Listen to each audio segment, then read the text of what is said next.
Husband, wife, and kid are sitting down to watch a movie. But oh man, what do you let kids watch? Difficult call, almost impossible parenting decision. But we gotta curate this kid's taste, Criterion Collection style.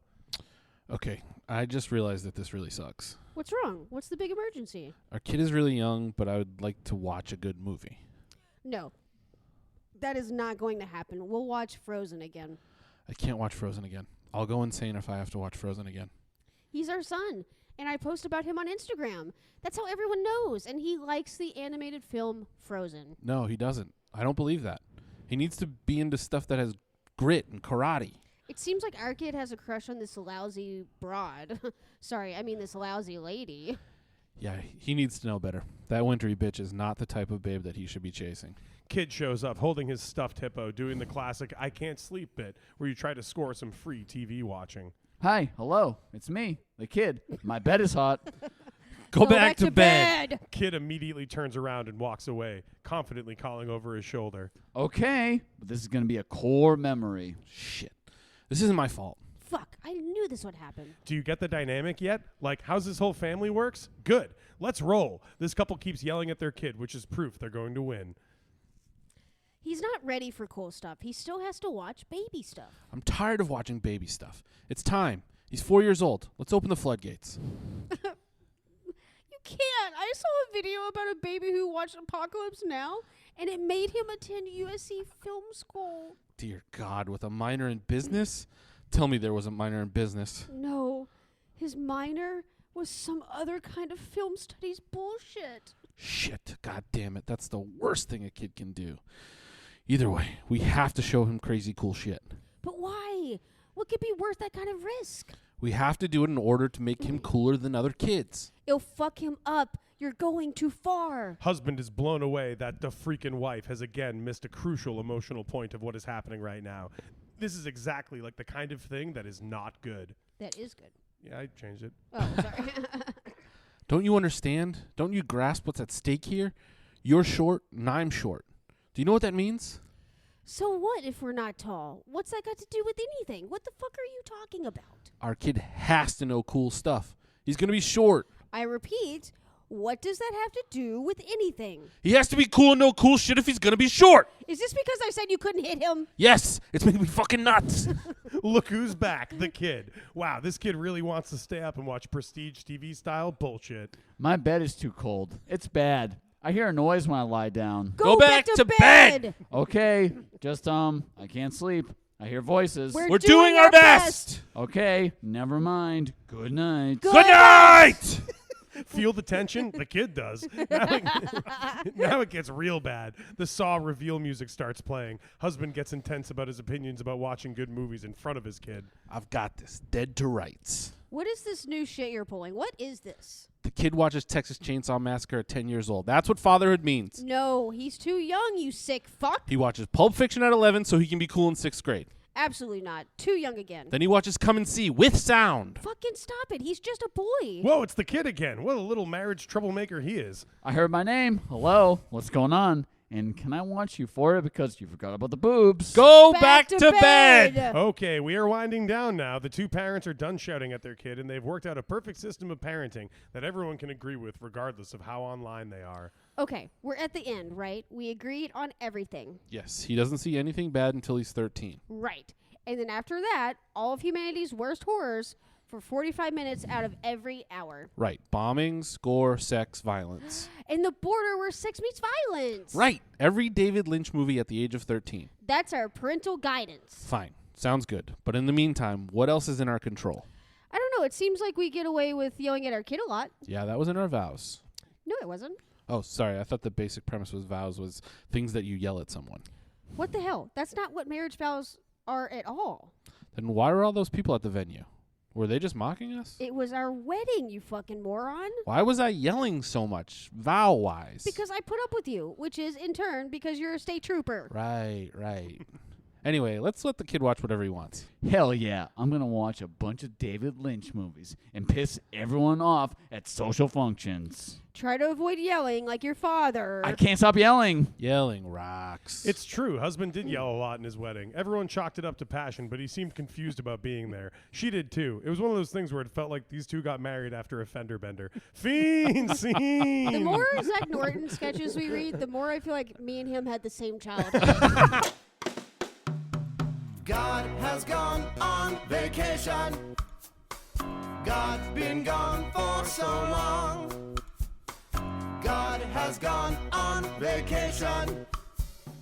Will he be coming back? Will he be coming back? Welcome to the Big Hollywood Table Read, the only podcast where people cold read sketches they have never seen before, live into a microphone. And this week, we are remembering some sketches. That's right, we're playing sketches from past episodes, clip show style, because we didn't want to write or perform any new ones. Fuck you.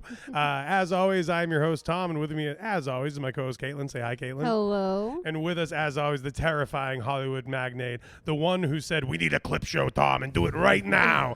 John fucking Residuals Farrell. How we doing, John? All about saving that money. All about lowering the overhead and pumping that bottom line. How we doing, Johnny? Good.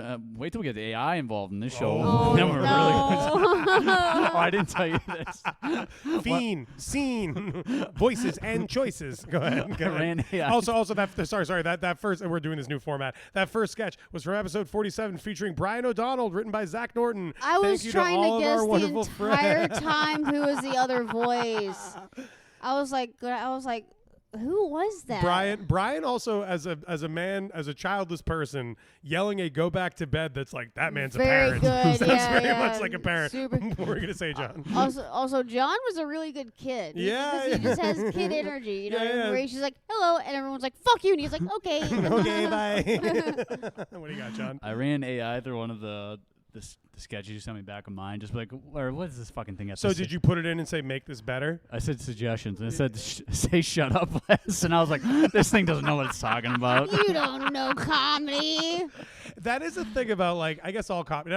Maybe I'm a terrible writer, but it's like there is a point where you're just like, when you write sketches where you just always need someone to be going, what's going on? This is crazy. And you're like, I got to not repeat myself. And then at some point you're like, you kind of just need it. It's like trying to cook without salt. It's Yeah. like it's kind of part of it, you know, like. Okay, also, there was a part in this sketch where it was in the script where it was like, I say broad, and then I go, I mean women. But the way I read it, it made me sound like I just said broad. Like, that's just the thing that I say. And then I was like, I mean women. Oh, my God.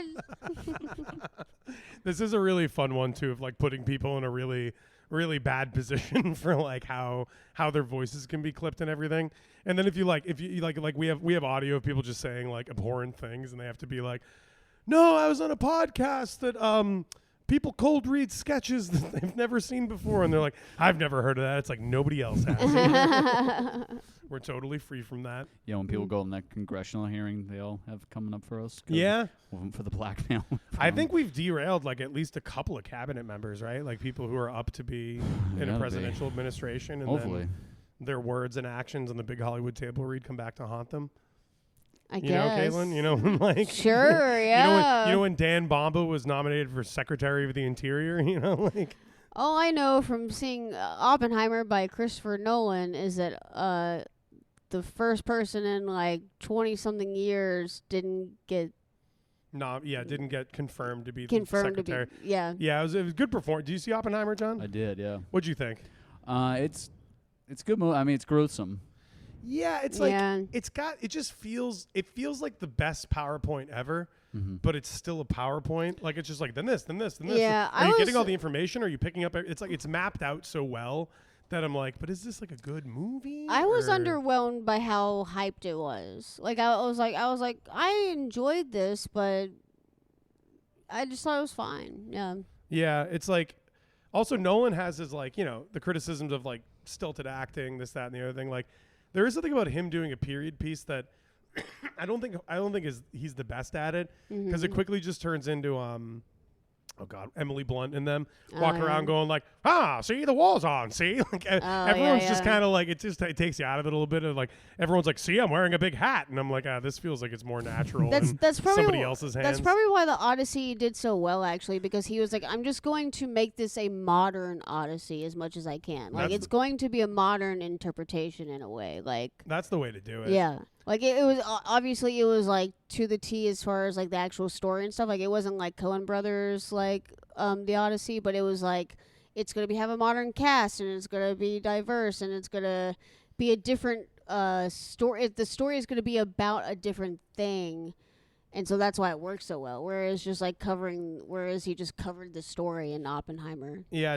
it seems like it's a better idea to put, like, modern sounding people in like armor and old style stuff, because like the inverse of that in my mind is Baz Luhrmann's Romeo and Juliet, which is one of those movies that like I'm glad it exists, but if you actually watch it, you're like, this is terrible. Like, they're all wearing like the flowy 90s Miami shirts. They're wearing Miami, and everybody has like a fucking like Glock, but then they're all speaking the Shakespeare talk, and it's like, you should just be in Elizabethan talking normal. Like that seems totally, that seems way better. And I'm a Shakespeare guy. I can't get enough of them. You know all of them, right? Yeah, all of them. A Midsummer Night's Dream, a late summer morning's dream, a Dead Poet Society, a Son of Othello. Have you seen the recent drama with the Odyssey? I thought you were gonna say Shakespeare. I was like, no, that'd be funny though. No, what's the new one? So obviously you already knew that the right wing was very mad about the casting. Sure. Okay. There's a black person. There's a trans person. We gotta go crazy. Emily Winter, who is the only woman who has ever translated the Odyssey to English, so she's very, very important and highly regarded and respected when it comes to classics. She's a classics professor or whatever. She wrote something being anti the movie, saying, but in my opinion, she basically didn't like the diverse casting. She basically didn't like that Helen of Troy was black. But that was her problem with it? But she just was able to write about it in an eloquent way to where it could convince someone. Oh, that because I kept seeing that she ripped it apart or whatever, but I assumed it was on credible grounds. Because if you want to like criticize a Christopher Nolan movie, there's never a shortage. Like I thought she was. No, she accused him of doing the black best friend trope. Oh, but it's like Helen of Troy was in the movie for like maybe 6 minutes. Yeah, but was she like, and she wasn't the best friend of anyone. She said "you go, girl" and did that Z snap, so it was like pretty embarrassing. No, I like because I still haven't seen it, so I'm just talking out of my ass. But I just assumed that the critique would be.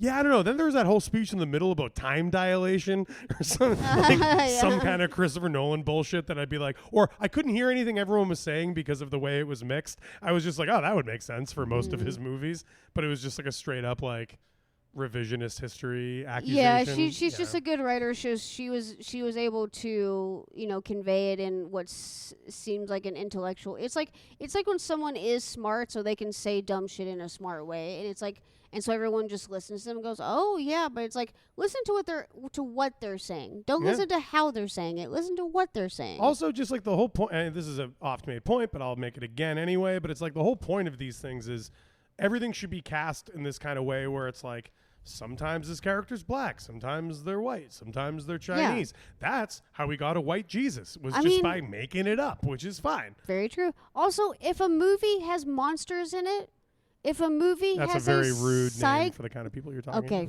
If a movie has a cyclops in it, I think that anyone can be black. Sure. Yeah. It's a little bit more likely. Yeah. Yeah. Let's listen to the next sketch. We're not even doing them. We're just listening. This is exciting. This next one is episode 48, featuring our good pal, Ryan Hellington. Laboratories are the birthplace of science, and meth is a drug for people who fucking love science. We open on a lab where everyone is working like normal. The lab supervisor comes breezing through. She sucks total ass, while the workers deal with her. Okay, so you all remember that next week is the start of my birthday month, right? Yeah, we have a whole send-off planned. That's so sweet. I really appreciate you guys keeping things running while I'm out. Of course, we're obligated by our jobs. Felicia, I notice you haven't wished me a happy birthday. Oh, isn't that next month? At the start of next week, it is exactly 15 days until my birthday. That's what makes a birthday month. Yeah. Do you not read the emails? We work in a meth lab. I'm not reading the emails. So if you worked at a major pharmaceutical company, you wouldn't read your emails? It's true. This is a total Breaking Bad situation, but nobody here is a high school science teacher. Not since that last guy quit. I don't work at a major pharmaceutical company, you fucking idiot. This is a small business. I was just about to say that. Why do I have to act like I work at a place where I don't work? This place could be the next Pfizer. We make meth on a compound in Utah. What the hell are you talking about? Why'd they call it Breaking Bad anyway? I think it's about how he broke bad. Shut up! Can't we just have a highly illegal enterprise and then, go home, leave work at work? Yeah, I support that totally, as long as it doesn't affect me personally. Yep, everything's pretty normal in this workplace. The boss is the boss, and supervisor clearly has some coy bullshit to pull off right now. So I thought it would be really special for the 1 week anniversary of waiting for my birthday month. That's not what an anniversary is. Hey, show some respect. This guy's birthday's in 5 weeks. I just want to make illegal drugs and hang out. Well, now that I've been humiliated, I guess I'll be off to my thinly coded effort to not do my job. Sounds great, work bestie. We know that your kids are fucked up. Whoa, this is not pre-birthday month type material, Felicia. Okay, Felicia is a fake name because the thing we do is super illegal and bad. If it was illegal, why would they have it on the AMC channel? The other two kind of realize how dumb worker one is. Whoops! They show all kinds of illegal stuff on the AMC channel. Have you ever seen Mad Men? There's no way it's legal to be that handsome. Wow, I'm learning every day, like Don Draper. That's not what Mad Men is about. I'm pretty sure Don Draper learned a little bit more every day and always tried to help everyone. And he has loved his little raincoat. What the fuck are you talking about? Oh no, my thing is scrolled all the way to the top. If I know Don Draper, I know he loved marmalade, which I'm assuming was a mistress he was banging. You're thinking of Paddington. Shit, you're right. That stupid fucking animal has ruined my brain. He's not a stupid fucking animal. I'm actually celebrating a Paddington-themed birthday month. Oh my god, I'm so sorry. I'll kill myself. That makes you feel better. Honestly, and this might just be a weird thing about me, but you killing yourself might actually make me feel worse. That's crazy. Me too. Okay. Enough of this shit. Bye, boss. Have a fun 5 weeks off or whatever. Supervisor, who's clearly a little buzzed or maybe had a pill, saunters over to worker two. You think I'm soft? Is that what you're saying? I'm just saying you seem like a lead character on *Halt and Catch Fire*. Everyone on that show was a fucking pussy. I'm still waiting to do some more serious self-harm. Fucking chill out, dude. You're too thirsty for abuse. Which is why I want to keep all this professional. Boss, why don't you just get out of here? That's a good idea, you know. I saw something recently that said, your munchness used to be much... Sorry. That was good. That's a good idea, you know. I saw something recently that said, your muchness used to be much, muchier. There's an extended beat where nobody knows what the fuck that was about. Okay, that's a pretty embarrassing thing to be sharing in a real life hang. You're saying I shouldn't share that kind of thing? On Facebook at 2 a.m.? Sure, who cares? But real life conversation is rough, man. God, producing methamphetamine drugs is like any other job. It's all politics. Who cares? Everyone goes to bed at the end of everything, which is why Mad Men is such a good hang. Fiend scene! Living cinema! That was crazy. Yeah, that was... That was one of the sketches where I'm the straight guy, but I truly feel like I'm in the sketch because of how crazy and in their role everyone is. Where I'm like no, but I actually feel that way. I'm like, what's wrong with all of you? That is proof to be like doing this show. Some sketches are just a couple of type of people that I hate that I've talked to. Oh, yeah. And then just whatever I keep thinking about, which at the time was obviously we were watching Mad Men. So Oh, right, yeah. Mad Men just went Yeah. into every sketch. I also love I love when we're doing sketches and it's just like so fun that everyone's just like laughing as we're doing it. It's like complete chaos. Also love when there's a Paddington the Bear reference because I also always have him on my mind. You're always thinking about Paddington? Yeah. We've never watched Paddington. I know. Yeah, We need to. I've never seen it. It's great. Yeah, I hear it's actually like So Hugh Jackman was in Paddington 2, I believe, whichever, and I remember when he first signed on to do it, everyone was like, seriously, dude, seriously? And then it came out and everyone was like, That was incredible. I mean, we're sorry we ever doubted you. And he's like, there's an interview where he's like, I've been in so many things, and I get most of the things that people come up to me about are Paddington the bear. It's got this universal appeal. People really love it. Have you seen Paddington? No, but is he he's Trump and Pooh Bear, I imagine, in the ranking of bears. Oh, cartoon- he's beating out Pooh Bear. Yeah. Yeah. He's definitely beat out. He's yeah. the modern day Pooh Bear, I would say, actually. So in terms of cartoon bears, But he's like a Ooh, British. cartoon bears. I think where's Smokey on this list? so. Paddington's Way like down. so Way down there. the recent Paddington movies I think's got to make him number one, unless I'm forgetting somebody. Because they're very popular. like before those movies, like Paddington might as well have been fucking Rupert. Like I don't know who Paddington is. Mhm. Like, but then like those movies are like people talk about Paddington 2 like it's Godfather 2. Here's Like, a very embarrassing a very embarrassing moment for myself. doesn't sound like you at I was all. watching 90 Day Fiancé, and this person gets off the train at Paddington Station, and they show a shot of a statue of Paddington the bear, and I go, they named the station after the bear, and the person I was watching with goes, I think they named the bear after the station, and I just look at them with tears in my eyes, and I went, oh, that makes sense. That is a thing about England in general, where it's just like, oh, they have a Plymouth here too. Oh, right, yeah. I guess. These freaks. these absolute fucking weirdos. Little Bear, nobody gives a shit I was about gonna say Little Bear. Little Bear's got to be. Little Bear sucks. It's barely making the NCAA tournament. Yeah, no, Or yeah, it's in the NITs, if anything. yeah. Little Bear's like a JCC, maybe even like. Back to the sketch. Ryan's deadpan somehow always works to his advantage. Yes. He just always gets the right role to where it just works to his advantage. It's. I mean, Ryan's there are a lot of people like this, but he's a great example of like people think like a funny person is like loud and expressive and blah blah blah, but it's Yeah. like there are people like, but it's actually the only thing that really matters is that you actually know what's funny about it. Yeah, yeah. And then like when you do comedy, you see so many people who are just like, look, I'm jumping around and yelling, and it's like, oh, you don't even know what's funny. You're yeah, just totally. you're just yeah. trying. And Ellington just like is actually Kevin Hart. Yeah, he'll never be on the show. Don't even ask. Yeah, we know you want to be on, you industry plant. Yeah, have fun making Jumanji 3, you bum. Yeah. He's actually really good in Jumanji. That's like when I see. Really? Yeah. Oh. I like those movies. Oh. As someone who hates I didn't know that you had seen those movies. just on flights and stuff. Yeah. Okay. No, it's like it's because like I mean most like modern slop like blockbusters, they're just like it's Ice Cube and Kevin Hart and they gotta do a road trip and it's like The Rock and Kevin Hart. sorry yeah In Jumanji. no I know but I mean like Oh. most I'm saying most movies Oh, I see. are, Okay. Yeah. like yeah. we take a formula that on paper could be amazing and then they just mail it in where Oh, it's just like they don't yeah. they're like it's like 48 hours and it's like yeah but you didn't write any jokes like it's just bad. Jumanji, Right. the brilliance of Jumanji, I saw I think the first two is like all they do is they go, hey Jack Black, you're a teenage girl, act like a teenage girl. Okay, Kevin Hart and The Rock, you guys have switched bodies. So Oh. they just Freaky Friday everyone. Oh. And then they just let everyone pretend to be everyone else. Oh. And they're so they do amazing at it. impressions. Oh. That's all it is. That's the entire appeal of the movie is they all switch bodies.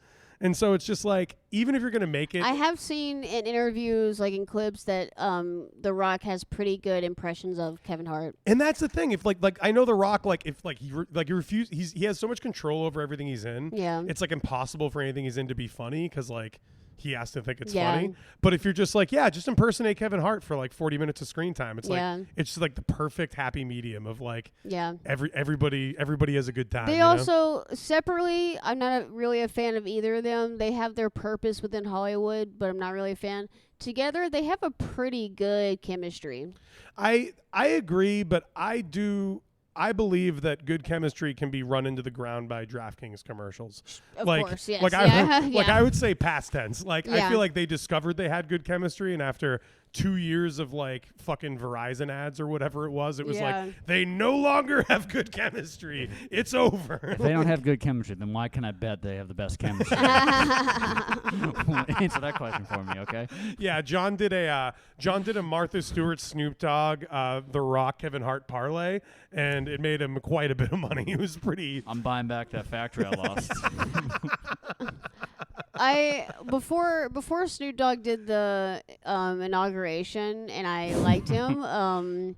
He did the last inauguration. Yeah, he did. Fucking, I almost respect it. It's like because nobody else did. Like, I just like. I don't actually. Do you He's a- need like how much more money do you need? But Yeah. well, this is not that type of podcast. But like before that, Can be. I really was charmed by him and Martha's friendship. Like she went to the Super Bowl to watch him perform, and everyone was like, "Oh, she's watching her best friend." You know, she's there, and I was very charmed by it. Yeah, it's all some version of the Ellen DeGeneres and George Bush thing, where it's just like. I was never charmed by that. But I mean, I know you weren't. But I'm just Yeah. saying, like, and I'm not saying that like it's as egregious as that. Yeah. It's just the lesson at the end of all of it is they're all friends. All of them, every single rich person is friends with each other. Like, yeah, yeah. all, like the big thing is the only one they're not friends with is Kanye, and look at what he had to do to not be their friend. Yeah, you know? that's true. I guess. Yeah.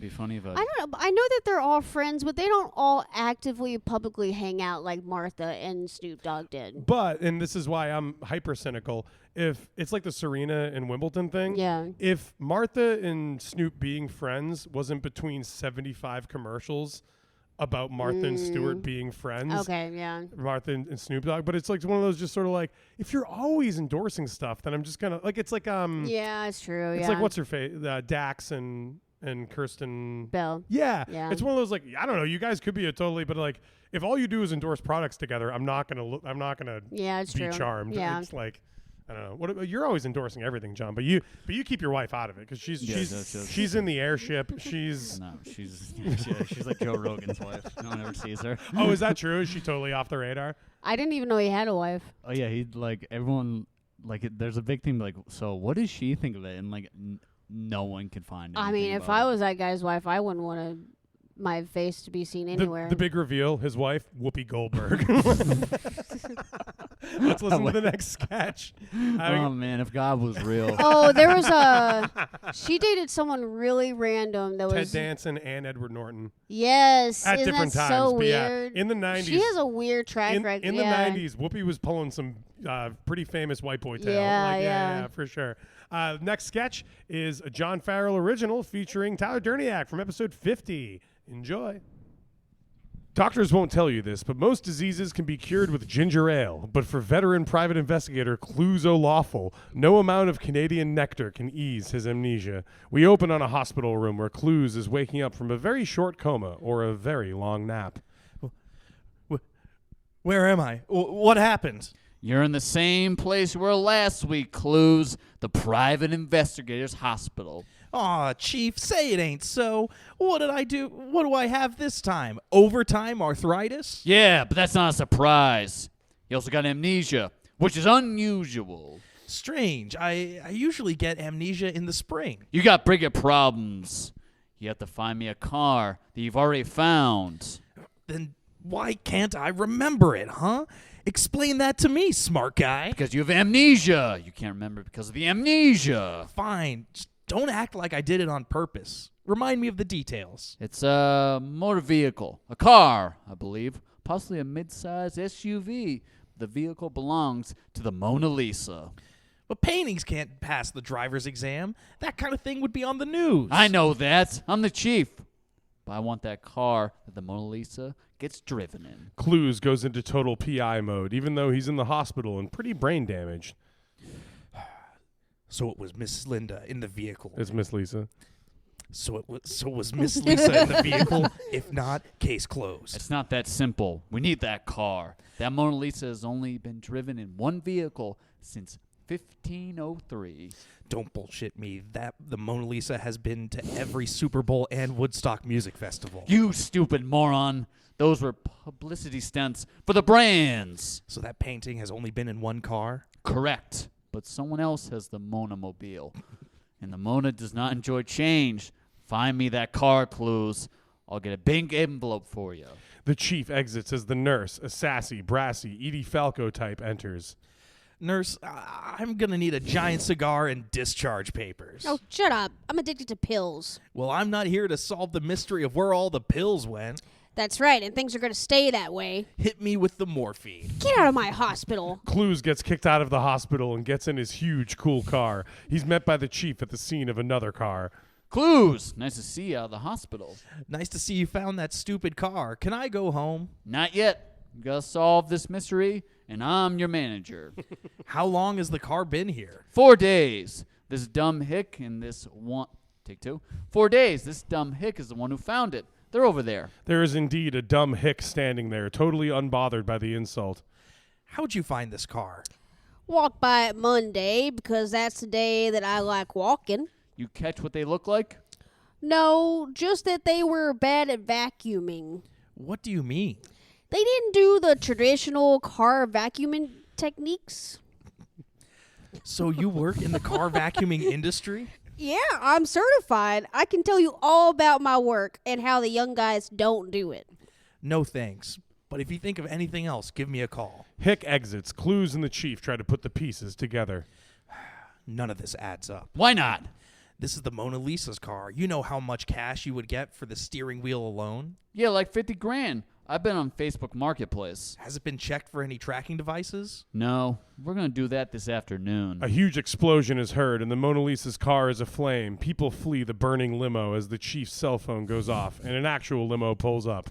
Does it always explode? Shut up. Let's talk to this idiot driver. They bang loudly on the window, but the limo driver is reticent. Who's there? Identify yourselves. Open up. Veteran Private Investigator Clues O'Lawful. I'm getting over amnesia.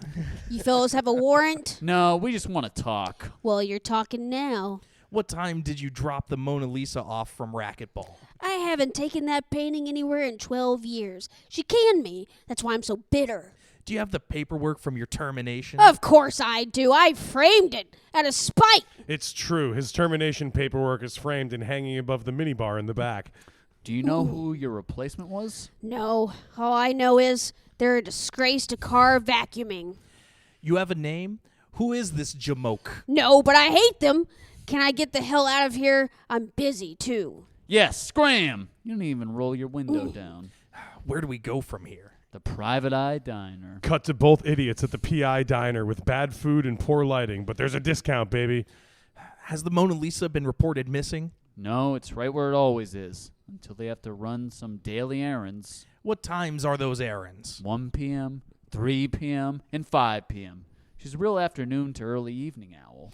Well, we got to come up with something because this is a high-profile case. You think I don't know that? If we blow this, the history books will have our faces next to Miss Lisa's dumb smirk, and we'll be wearing dunce caps. I was just making sure. Whoa, here comes the waitress. She's a brassy, exact replica of the nurse. Hello, boys. I'd ask how you like the mashed potatoes, but it looks like they disappeared. Wait, is this the same person, or is the nurse moonlighting as a waitress? Hey, are you the waitress from the hospital? They're called nurses, you idiot.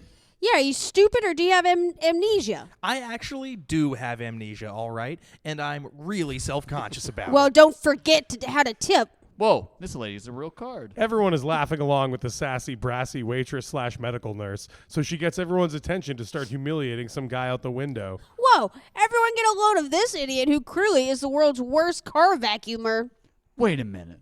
Is that the guy vacuuming a car? He's starting through the roof. The hick is outside, banging on the window and yelling into the diner for some reason. You're not supposed to start with the roof. That's supposed to be at the end. Yeah, we know you stupid redneck. Now get out of our way. The car's license plate reads Mona L. The chase has begun on page 9.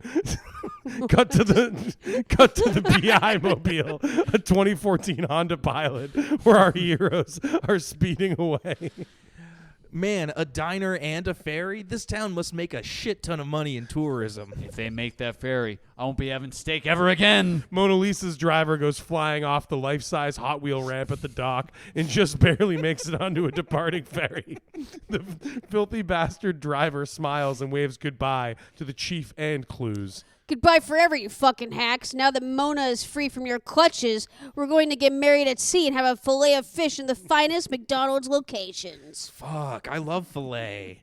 And the love of my life is gone forever. Double fuck. I wouldn't worry too much, Clues. That Mona Lisa is actually a huge bitch. Oh, shit. That kind of explains the smile. She also divorced you. Do you remember that? Ah, fuck. Are you serious? You're just telling me now? I have fucking amnesia, dude. To date, Mona Lisa to date has never ridden in a car again. To date, the chief wrote a New York Times bestseller based on his own invented bravery, and Cluzo Lawful happily continues suffering seasonal amnesia. Fiend, scene. Was that the episode where everyone was just like out of their mind? Yes. And, yeah. The gas leak. If you haven't listened to that episode, go listen to it. Episode It's 50 with Tyler Durniak. It's like everyone came in with carbon monoxide poisoning, and we are like so fucking goofy the entire time. Yeah, that's when I found Was out. that sketch about them trying to marry the Mona Lisa? No, they're just Oh. trying to find it. What were you going to say, John? That was the day when the only day I had the perfect mixture of carbon monoxide to not kill everyone. You know, that was the only day I had it perfect. Oh, the right amount? Yeah, the right amount. I Yeah, just had the right. I was hot on the dial. Yeah, that you're really nozzle. hitting a good spot. We've lost a lot of good guests to you having too heavy a hand with Yeah, you know, once carbon monoxide. you get cocky. That's Mhm. what happens. Also, I love that every other episode there is a hint of what I am currently watching on TV. Oh, yeah. Wait, what was that one? The other one was Mad Men. That one was Nurse Jackie. Oh, the Nurse Jackie one. Yeah. Yeah. Also, were you guys switching roles in that, or did I make the roles wrong? I don't know. Whatever. Yeah. It doesn't matter. Never. There's typos. There's continuity errors. There's just whatever. We were Caitlin's out of watching our on mind TV. for that episode. So I think everything was just kind of confusing. Yeah, everything was getting a little loopy. Yeah, I think Durniak came in from New York. I think he was like he swung in or something. It was just like very last minute. He was like either getting off the train or about to go back. Yeah, but I think someone maybe canceled, and then he was like, "Oh, I happen to be here." And we doesn't were just sound like, like our "Let's do show. it." Nobody cancels on our show. Nobody ever totally just bails and walks away from like what And if they do- $5,000 is what we pay for. And if they do, they only do it once. Yeah. And then John kills them. and then they're on John's or blacklist. John's assistant kills them. John's assistant puts them in the basement zoo full of creatives that we keep. Good luck getting on Kill Tony, pal. Yeah. Good luck. Let's just listen to another sketch. We're making good time here. We have another Zack Norton original. It's from episode 51 with Caitlin Buckley. Enjoy. A father walks into his preteen son's room in the middle of the night and starts flicking the light on and off to wake him. Don't worry, he ain't gonna touch him. Get up! What? Huh? What time is it? It's 2 a.m. in the morning and not the night. It's okay. It's time to learn the family business. Are you out of your goddamn mind? Throw on your boots and get dressed. Be downstairs in 5 minutes of the 100 hour. That makes no goddamn sense, and I have school tomorrow. Who cares? You suck at school. They called me on my cell phone and said you stink at reading and writing. Whoa, hang on. Let me wake up a minute. Relax. Come on, let's go. It's family business time. All right. This freaking sucks. Don't talk shit about our business. See you in the landscaping truck. We cut to a cemetery in the middle of the night in front of a grave marked Frank Spinelli, 1970 to 2022. Father throws his son a shovel, but he wildly misses the throw, and the shovel clatters loudly on the cold, hard ground. Dig. I'll tell you when to stop. The ice is so hard, I can't even start. You need to learn how to problem solve, but I'll give you this one.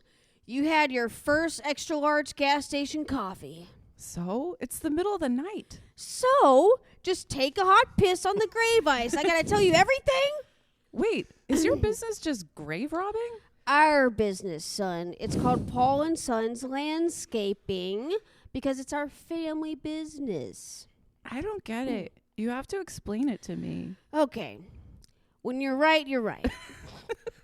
I'll tell you after the first one. Okay? Now dig! I'll be right back after I sabotage their back hole. The son actually... Backhoe? Backhoe. That was a hard one for Hoe me. and hoe. That was bad, yeah. Really, it could have been either word and I would have pronounced it the same Yeah, way. the Kentucky really merges those into homonyms.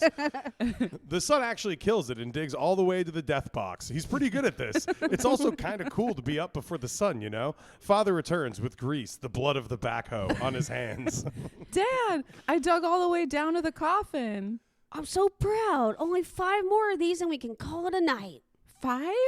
I have school in like 6 hours. That's not enough time to generate that much piss. Hey, if you're old enough to play video games until 4 a.m. and get D's, you're old enough to dig graves and get F's.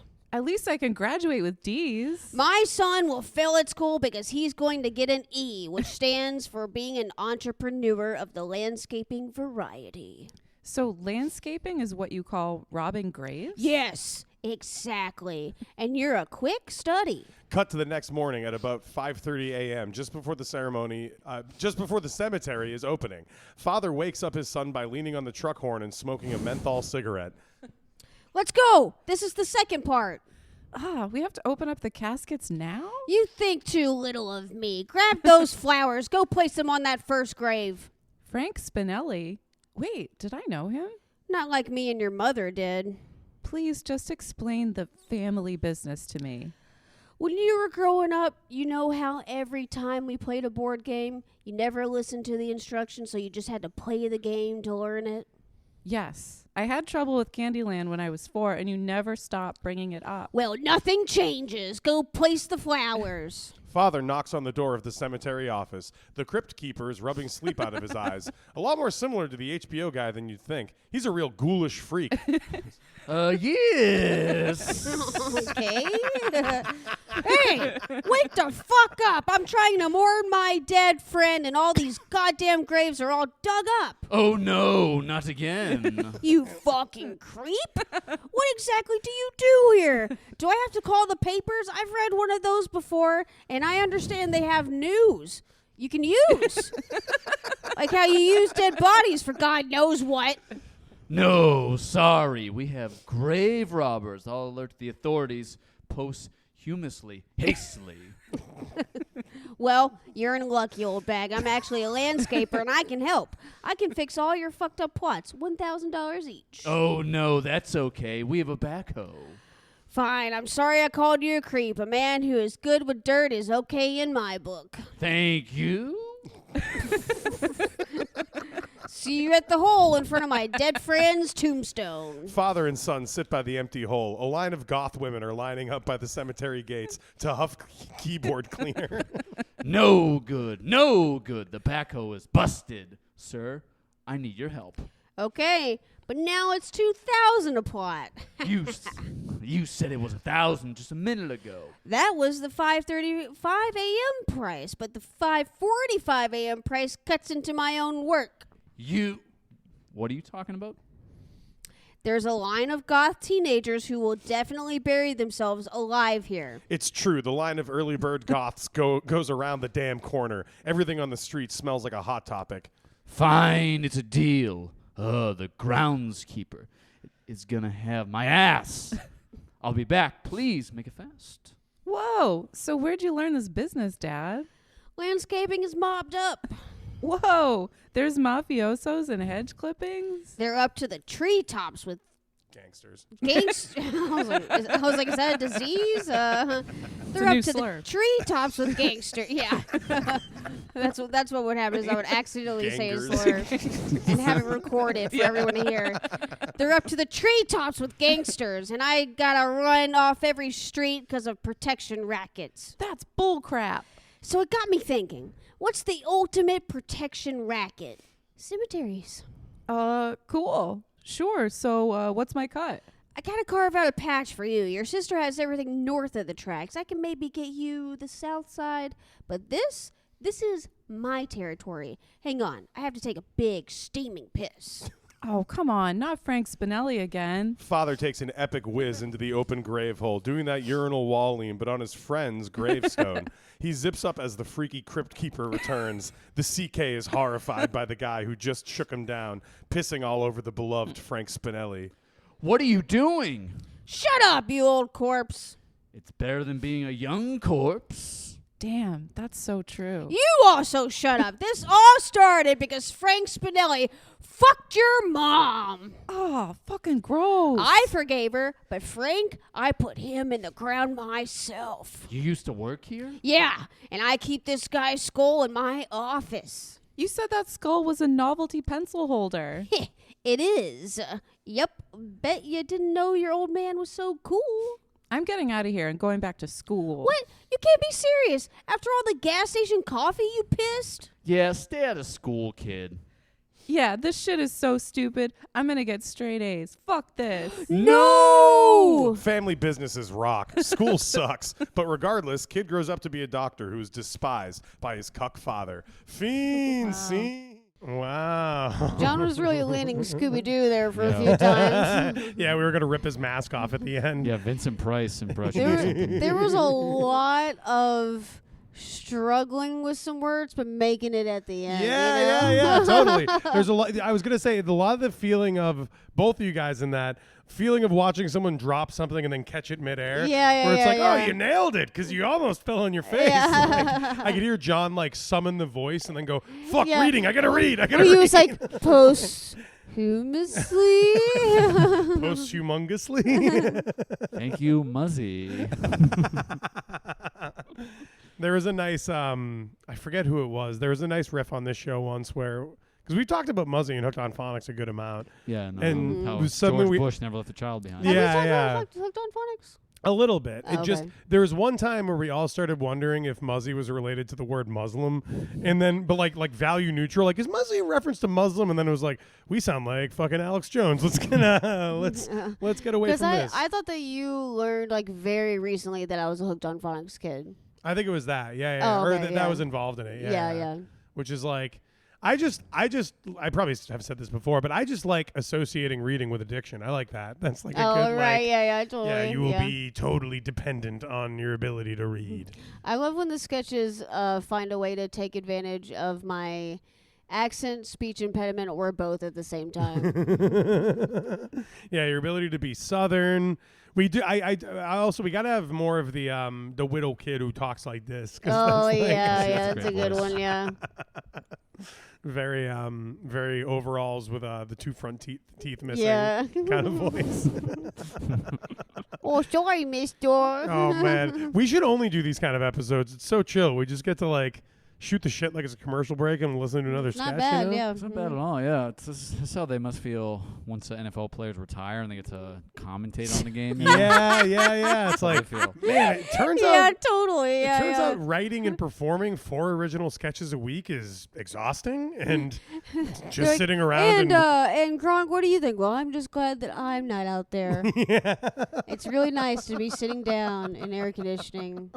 It is pretty crazy how they go from like 0 degrees, getting their heads bashed in, like broken bones, and then it's like 3-piece suit, limo, temperature controlled environment everywhere. Crazy, There's yeah. no in between. They should spend 2 years in the middle where they're just a regular guy. Like I imagine like a guy working super hard at his job in the NFL just in hopes that he can be a pundit, so Yeah. that he can have like the sweet life Well, afterwards. and that was a real thing. I definitely think it happened with Bill Cowher and a few of the other guys, which is because the NFL, I think, is unlike almost any other sport where if you're a coach and you take 2 years off, everybody's like, oh, this guy's lost it. He doesn't know how to coach anymore. The league's moved on. So you can't really leave for that long and still remain a coach. Oh, okay. And there's a thing in the NFL where coaches will take a year off and just to go commentate. And it's Yeah. very much the gap year from college where it's like, whoa, this is way better than coaching. Oh, and yeah, then they yeah. just never go back. Nice. Because Yeah, they're yeah, like, yeah. fucking who would, I make $10 million a year and I get 6 months off. Like, You don't have fuck to yell that. at all. Yeah. Yeah, like you just I just can't swear anymore. you're friends with your coworkers. You do the same amount of sexual harassment. All right, we're gonna listen to another sketch. How many sketches are we doing? We got 2 left. We're doing 6 for the whole episode. Oh, okay. So like, yeah, just thought we get more sketches since we don't have to do the work. This is episode 52 featuring Camo. Enjoy. Be yourself. Everyone else is taken, but that's bullshit. You can be Elvis, Batman, or anyone else who is dead and or not real. It's called being an impersonator. We're in a busy city center when a flyer-wielding Ben Franklin impersonator interrupts an innocent pedestrian. Excuse me, madam. Pardon. Do you have a moment to spare? I'm sorry. I'm on my way to work. No time for a founding father. Please, just take a simple pamphlet. Sure. Fine. So it's a museum? Much more than that, madam. It's a living exhibit of America as it's born. Gross. You're a pervert. Not like that. I'm only a pervert in the historical sense. Is that in this pamphlet? There's a QR code that links to the website. There might be some links on there. I'm not going to your pervert website. Hey, stop being a jerk. All the websites are pervert websites. An unseen voice, one that sounds like a Prohibition-era federal officer, specifically that of the trenchcoat, fedora-wearing, cigar-crushing Swing Taylor, calls out. Stop right there, scumbag. Whoa, how did you know I am a scumbag? Listen, Jack, I'm really good with these things. Strong-jawed Swing Taylor grabs the Ben Franklin impersonator by the collar for some tough talk. Put your hands behind your back, fake Franklin, or you'll be the president of my fist. I'm taking you in on charges of fraud, double fraud, and shoplifting. Since when was shoplifting illegal? You show me that in the fucking law. Shoplifting has been illegal since forever, you scumbag. That one's pretty obvious, Chief of State. I was only president of the Constitutional Convention. Is that why you stole the royalties for Poor Richard Almanac? What the fuck is Port Richard's Almanac? Maybe you find out if you visited our living museum. What is it, a museum of scumbags? Step aside, Buster. I gotta throw this guy against my ancient-looking car. And that's exactly what Swing does. He's basically Josh Brolin. But then Ben Franklin strikes back, firing a laser ray gun that paralyzes Swing. Whoa, Nelly! Call me the anti-jitterbug because I can't move my legs. What's happening right now? Go ahead. Go ahead. Cam is falling apart because of the anti-jitterbug line, which is very normal and cool. Very normal and cool. I'm hot. I feel hot. Caitlin, give me the pedestrian line. What's happening right now? I hit this stupid Fed with my opium ray. With that, crafty old pervert Ben Franklin jumps out the window. Later, you pieces of shit. Oh my god, I can't move. Just like my brother, the failed skateboarder. It's a dangerous hobby. Ask anyone's mom. I gotta get these legs moving. You gotta get me some cocaine. Are FBI agents supposed to do speedballs? Long as it ain't no hooch. Wait, did you shit your pants? Shit my pants feels really good. You ever get hit with an opium gun? Smash cut to some other bullshit. Jimmy is an old man hobbling his way down a New York City alleyway when a fully revitalized Swing Taylor bursts from the shadows and throws him against a wall. Aha! You thought I'd lose you, huh? You sad sack. No good excuse for living, breathing history. What? What is happening? I promise I've done nothing wrong. I'm Swing Taylor, and this all stinks worse than this disgusting Depends adult undergarments that you're wearing. I'm not wearing any. I shit my pants like regular. Oh, yeah, that's the good stuff. You got any heroin? A passing by old lady runs up to Swing to defend the incredibly elderly Jimmy. Leave this guy alone. Stop the elder abuse, young man. Listen, you old broad. I'm technically 118 years old, so don't tell me who's abusing who. How could you be that old? Because I'm from the jazz age, the era of swing dancing and sodomy in a Model T. Wait, go back to that last thing you said. Listen here. He was impersonating an old guy because he was doing crimes as Ben Franklin. These allegations are horse pocky. I still would want to know about the Model T thing. You daffy skirts. You don't have heroin or cocaine or even a little weed to even things out. I don't want to hear it. I'm no Ben Franklin. Get your hands off me, you drug-addicted spook. Of course you're not. But you've been stealing the royalties for Poor Richard's Almanac, and that's mail fraud, Buster. Wait a minute. Who do you remind me of? Old lady pulls off her stupid glasses and squints at Jimmy real hard. I know you from somewhere, don't I? No, nothing like that, you demented old bird. Will you two hurry this up? I have serious drug problems that need attending. You're Jimmy Carter. Shock. Everyone is appalled, and Swing Taylor is huffing glue. You mean to tell me that you're James Carter, former American president and famed dead guy? That would be ridiculous. Jimmy Carter Jimmy Carter crapped himself to death. I'm a Ben Franklin impersonator and mail fraud enthusiast. I'm incredibly fucked up on fumes. Or did he submit to ripping off Poor Richard's Almanac? What did you do in that Model T, you glue-huffing freak. I bet people could freebase your sweat. Finally, shitty old Jimmy Carter drops the act and admits to all of his devious crimes. Fine, I am Jimmy Carter, and I was hiding out as a Ben Franklin impersonator, but I simply love doing crimes too much to quit. James Milhouse Carter, I'm taking you downtown for the fraud of faking your own death and stealing from our greatest president, the $100 bill guy. A completely brain-dead swing tries to tackle a 102-year-old undercover Jimmy Carter, who obviously hits him with the opium ray. Stay the fuck away from me, you goddamn junkie!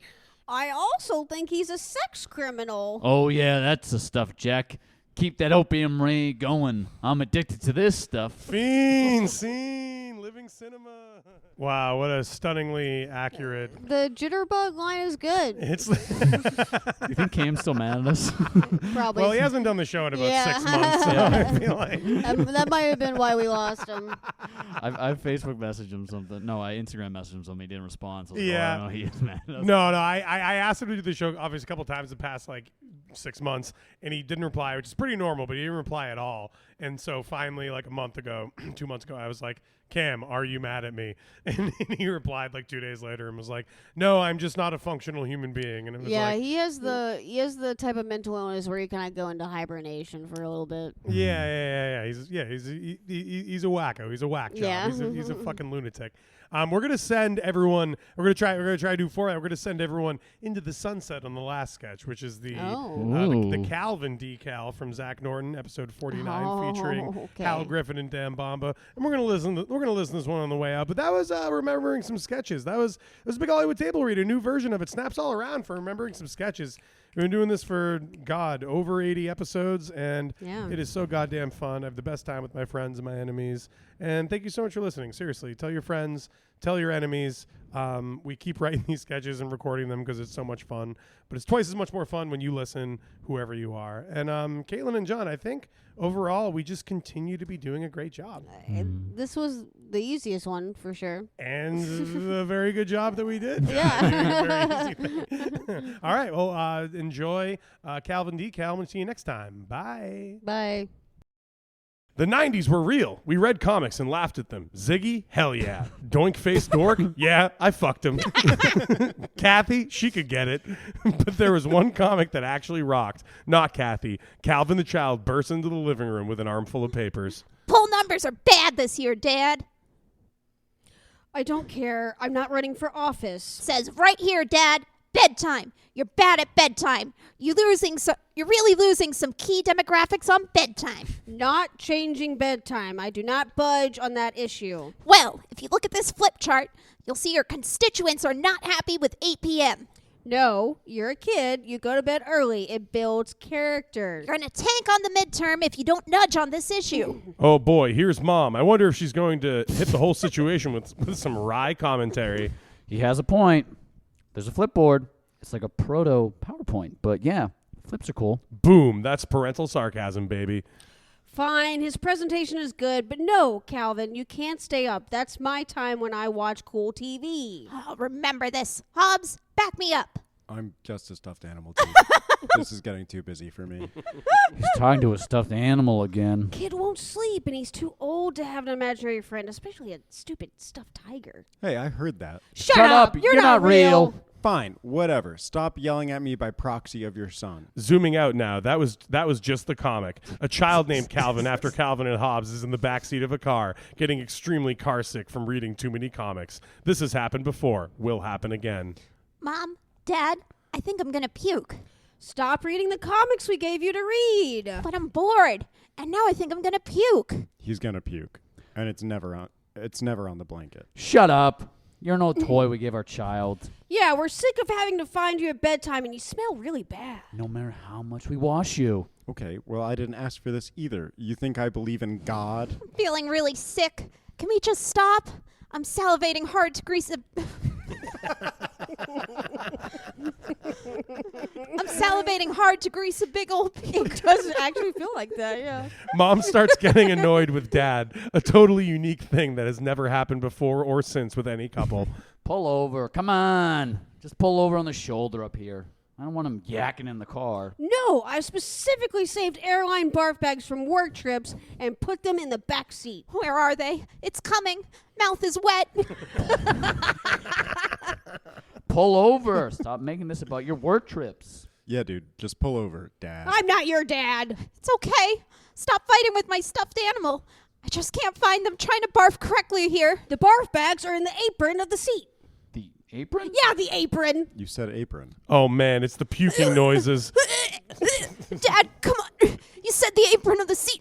How come every time I describe something accurately, I get roasted? Because it builds character. I hate driving cars. Suddenly, Calvin looks out the window. Hobbs follows his gaze and becomes panicked. No, Calvin, don't. But it's too late. Calvin obviously saw some shit out the window, and he puked accordingly all over the apron of the seat.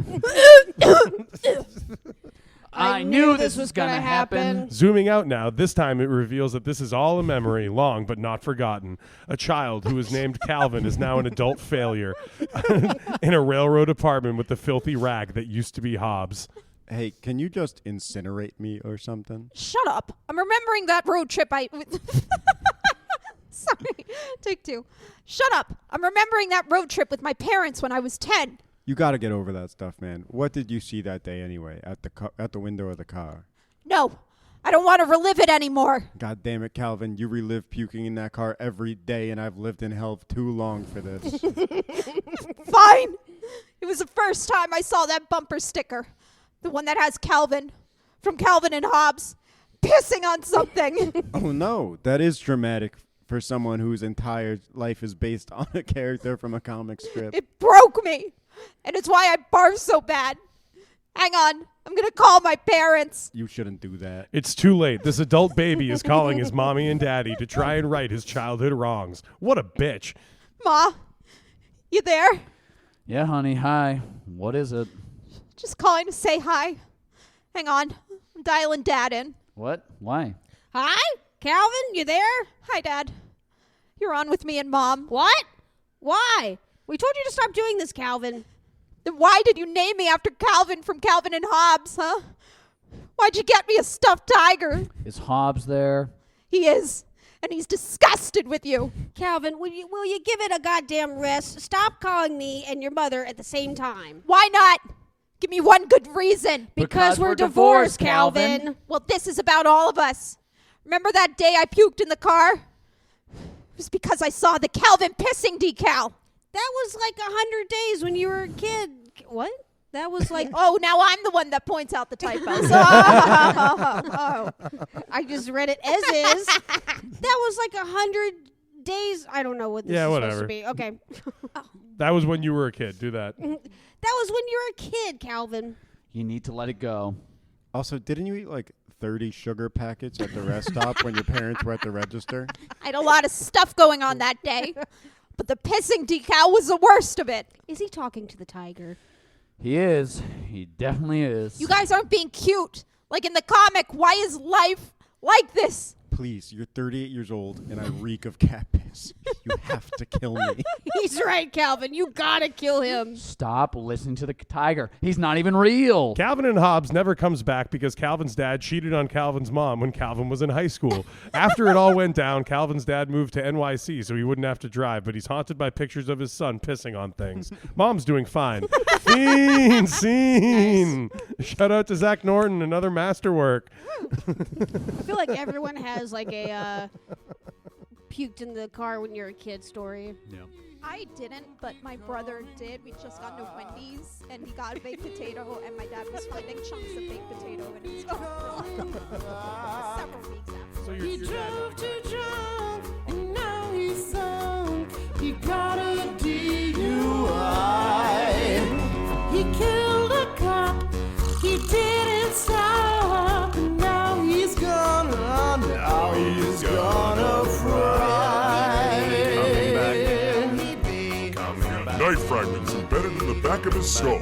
Additionally, the big man was shot, hanged, electrocuted, pressed, flayed, burned for 10 days. Natural causes. Bash. Why